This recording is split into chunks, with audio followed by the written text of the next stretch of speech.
Hi guys, good afternoon, happy Sunday to you, and welcome back once again to the EdWord. I'm your host Eddie, and in today's video, I will be giving you my spoiler-filled thoughts and overall review and reaction to the latest and very good episode of Invincible, which dropped this past Thursday. I had a work party, I had to work late Thursday night, so I did not get a chance to watch it until earlier today. I just finished watching it, thoroughly enjoyed it. So before I get into all of that, of course, please be warned, this is a spoiler-filled review. If you're not caught up on Invincible by the latest episode, which is episode 6 of season 3, you don't want to keep watching or listening, as I will be going into spoilers. That being said, you have been warned. Let's dive right back into it. First and foremost, great episode. It was amazing to me how, despite the very few action sequences we had, this was still a really grounded, phenomenal episode because it was so damn emotional and it came straight from the heart, that it just really hits you where it really hits you in the heart or in the gut. You're like, damn, it's like this shit is really hitting you right now, you know? And it's not about whether or not you could relate to it. It's about just the deep emotional impact that these characters had on each other and why.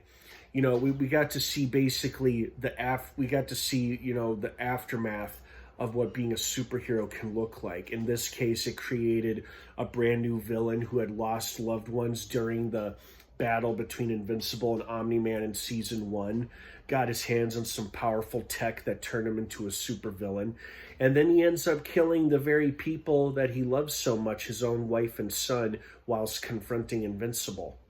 And of course blames Invincible for that, because he was confronting Invincible in the first place for losing his sister and his niece. But, you know, the villain really made Mark think really long and hard, like, am I doing the right thing? Like, no matter what I do, are people going to die and get hurt? Like, am I actually doing something wrong or right here? And he wasn't the only one to ask himself that. It seems like Ray has had enough of the superhero life and wants Rex to join her in civilian life. And it seems like she too has felt the after effects of being a superhero, but on herself, and wants Rex to join her, but Rex seems a bit reluctant, although that kiss they shared maybe might make me think that he will join her for civilian life. Who knows?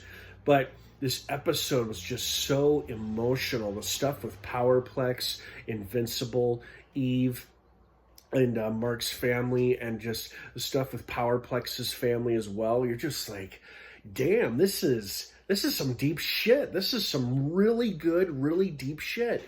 And it was still kind of exciting. We saw kind of a cool fight between Powerplex and Invincible, even though it was rooted and ended with tragedy. You know, it was still an impressive action set piece. And then we also got answers as to who's been watching Mark and his family with those orb surveillance devices. It's another Angstrom, another version of Angstrom, who seems to have a small squad of alternative versions of Marks from other worlds.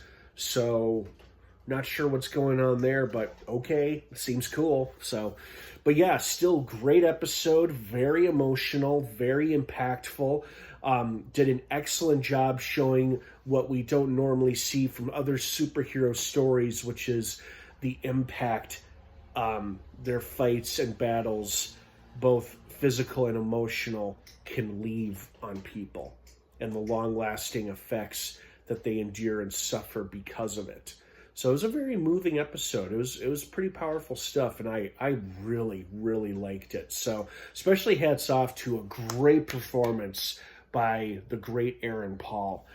Did a phenomenal job as Powerplex. I mean, everybody did a good job in their respective parts, but he really had to bring the emotion out through nothing but his voice, since this was just a voice performance, and I think he nailed it. He did exceptionally well. So really liked this episode. I like the teases we got, you know, Powerplex still being alive and held in captivity, now a new sworn enemy of Invincible, Angstrom being revealed to still be alive, or at least a version of Angstrom with his own little army of Mark Graysons. and for what purpose, we don't know yet.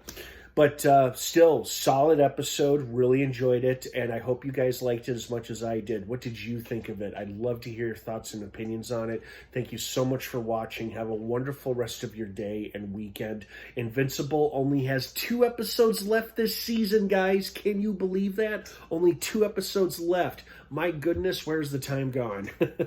All right, thanks for watching. Have a great rest of your weekend, and of course, until next time, may the Force be with you.